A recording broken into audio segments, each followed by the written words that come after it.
talk about challenging plant medicine and psychedelic aftermaths. The experiences that we have in these really profound altered spaces, they can leave us in a very fragile and very challenged space. And it's really important to have some tools, some ideas of how to work with difficult aftermaths before they happen. And if they've already happened for you and you're looking for tips, that's beautiful too. But it is inevitable working in these just powerful spaces that things are going to happen that are difficult to integrate.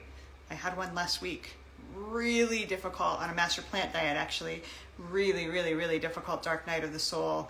And it's been a lot to integrate. So the first tip or tool I want to give to everybody to work with in the aftermath of something difficult like that is to normalize it. That we all go through it. I mean, dark nights of the soul are part of the human experience. And the darkness likes to tell us two lies. Ayahuasca has taught me, tells us a lot of lies, but these are some universal lies. The first one is that we are in that state of consciousness permanently. It's crazy how seductive that is, right? So in the aftermath of something really difficult, that everything feels heavy and you feel lost or sad or whatnot, the biggest fear, and it's a lie that the darkness tells us, is that we'll never get out of it. That now we've done it, we've messed up our minds, we've totally screwed something up, and it's permanent and we'll never get better. That's never true, but it is true when we believe it because it feels true. Energy is always in motion. We must remember. And so the experiences that are the toughest, they are very magnetic in terms of being like hypnotic into that belief that it's permanent, but it never is. And just remembering that brings light and levity. So don't let the darkness lie to you about that. And then the second lie that the darkness tells us is that we are broken. That the darkness is happening because we did something wrong, or that there's something wrong with us. It makes it personal. It's not personal. The darkness just is. And difficult aftermaths and integrations are common and universal. Actually, you do this work long enough. And so don't believe the lies that there's anything wrong with you, or that you did something wrong, or that it's permanent. That alone, if we can remember those two lies and be good to ourselves around that, it's a game changer. So what do you do integrating? How does one integrate a really challenging, dark, confusing experience on psychedelics? It may seem really obvious, but one of the things we always want to do is be kind to ourselves, right? Come out of it with the awareness that now we're fragile and we're vulnerable, and it's time to nurture ourselves through that. That lie that I said the darkness tells us around it being our fault, that makes a lot of us punish ourselves for the fact that we happen, and sort of spin out and lament, why did I do that? Why am I in this space of I did something wrong? And instead, if we can commit to just being kind to ourselves, you don't even have to add more to your self-care game, because I know being in those states, it feels like everything is a challenge. But if you can do one thing, this one thing here, everything that you do in a space of self-care when you're in a really dark place, add this mantra. This is to me, from me, with love. When you brush your teeth, when you take a shower, when you drink water, remember that you love yourself and you're loving yourself through the experience. It is so powerful to add that mantra, because it's like money in spirit bank every time we do it. It's about awareness, this game of healing, not about a to-do list. So if it feels like too much, if the only thing you can do as you're integrating something super painful is to take a shower and brush your teeth, do it with love. Add that awareness and intention. And it's super healing. Sounds simple, really adds up. It's like a little snowball effect. And even though when we're in challenging aftermaths, everything feels hard, in that space and time is when our commitment to our spiritual practice matters the most. Get to your altar or your sacred place, pray, ask for help, connect to plants, crystals. I'm at my altar now. I have dozens and dozens of things that I hold on to of like, help me. I need help. And allowing that to happen. Like, asking for help is really hard for a lot of us, you know, especially with humans, because we're kind of dicey and not always trustworthy. But if you have sacred relationships with guides, with people on the other side, with plant spirits, with anything that is reflected in an altar space, let that in. Or get your butt outside and sit against a tree and cry and express what you're feeling and let nature in. She's always out there waiting to hold us and to help us alchemize and transmute the energy. But you know, when we're in the aftermath of something that was tough, often we're contracted, we're holding on for dear life, and that energy actually creates more of the suffering because we're white knuckling our way through, just hoping that it gets better. And maybe it will eventually, but we help ourselves tremendously when we release that contraction in a place that we feel safe, like nature, and let in energies, supportive, loving energies to help. You know, I take a lot of supplements. I work with tons of essential oils, you know, breathing in, using my senses of letting in help. And again, I know that when we're in a dark night, after anything traumatic, the hardest thing to do is to let in that help because we're so contracted. But it sometimes feels like life or death.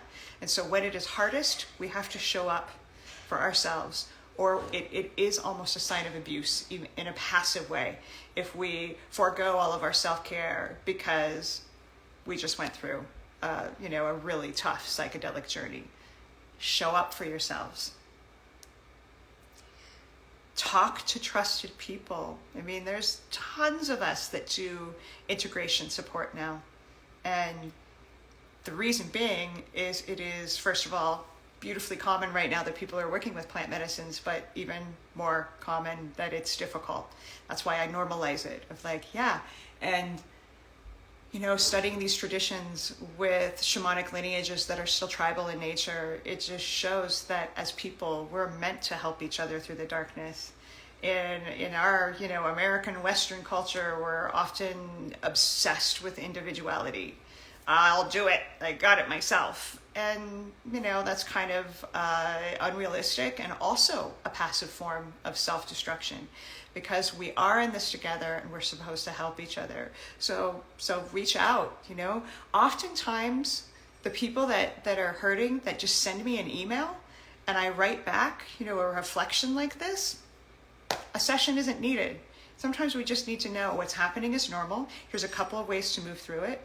And, you know, just getting help or validation can help move the energy. Or listen to videos like this all over the interwebs that are inspiring or have tips and tools. Like if you don't have the money to have one-on-one sessions, there's always information available. That's why I do these things, is because I know not everybody's got money in the bank to pay for sessions. Cool. Well, there's lots of information available. Got to take it in and do the homework that inspires you around what to do. We can't sit in the space of the aftermath and hope things get better. That isn't integration. Integration involves proactive doing things, showing up for ourselves. But if you can't get one-on-one help, access the treasure trove of information out there from myself and others. We're trying to help. We're trying to support in all the ways that we can. Let it in. The biggest thing, the biggest piece of integration, no matter what it is that you're integrating, good, bad, or indifferent, is the body. Relationship with our body is the space where things get integrated. It's called embodiment. I actually have started using that word embodiment instead of integration because it reminds us that it has to be on the somatic level. So there's lots of amazing things that we can do to support our body in integrating the experience that we had. Number one is to relieve the mind the burden of needing to understand. Even the best of psychedelic experiences are confusing to the conscious mind anyway. You take something that's kind of mired in darkness, it is inevitably confusing. So if you can learn to celebrate confusion, if like, well, I don't know what the hell just happened, but it's going to lead me to more clarity eventually. And it will. but not when we force it, and not when we're impatient and trying to figure things out before we embody things, before we bring it back into a relationship of safety with our bodies. So I'll give you a few very simple somatic tips. There are thousands of them, but a couple that I do. It's really simple. When I'm in the aftermath of an ayahuasca ceremony and it's really tough and I feel super tender, I love to just literally press on my heart, bring some energy and awareness there. I do this in ceremony too. It's like, I got you, girl. Everything's okay. And this is such a simple gesture. But even right now, my nervous system is responding of like, oh, yay, awareness, comfort. That's simple and available. There's something called the horse breath that I love. When I'm in a stressed space, take a deep breath. You do the horse breath. Do it over and over for a couple of minutes, like releasing energy. This is somatic. We're moving energy here. And when we do that, actually, it stimulates the vagus nerve and it helps shifts our awareness from the sympathetic nervous system to the parasympathetic nervous system, which simply means we go from the place of fight or flight to the place of, I got this, peace, centeredness. They're so simple and they're really powerful. And I'll give you one more. One of my favorite things to do when I'm contracted, in the aftermath of something difficult, you feel your body literally kind of closing in on itself. I call this a starfish. I take a blanket so that I don't feel exposed and wrap it around like my torso, basically. You want to have your limbs free, but you spread out arms and legs and deep breaths. Let yourself take up space. Because if your body feels contracted and it feels like we're in danger, you're not in danger anymore. You're processing a trauma. So that makes it worse. So I love my starfish. I did it yesterday because I was feeling it. I was like, big breaths and outstretched limbs. And it just allows you to take up space and to move energy, because movement is the key to moving to a place that feels more calm, centered, happy, etc. So just remembering that we have to incorporate our body in integrating trauma. Otherwise, the trauma stays trapped in the body. So if we try to think our way through a space of integration after a dark night of the soul, not going to work. Just the wheels just keep spinning. We have to engage things in a somatic way. And oftentimes what happens is when you start moving, yoga, whatever it is, I love to dance, getting the body moving, suddenly things make more sense. I'll be like, oh, that's why, I got sent to hell. And that's my own version of hell in that ceremony. Because A, it's not being forced, this need to know, and B, the movement allows energies to flow. So don't forget to show up for and include your bodies in any way that you can as you're integrating something difficult. These are just a handful of suggestions. Everything is really personal, this whole space of trying to figure out how to get from hell to heaven. But I hope these are inspiring. I'm super glad it's helpful, because we got to normalize this if all of us are going to continue to do this healing work, which we are, because it's the only game in town. And so know that shit's going to get real if it hasn't already, and that's okay. It's how we treat ourselves, how we nurture ourselves and each other through those dark experiences that just shows us how we're actually, doing the things that the plants are teaching us. So much love. Thank you for listening. Next week, I'm going to talk about why there's no such thing as a healer, unless you count healing yourselves. So I'll see you there. Be safe. Be good to yourselves. So much love. Bye-bye.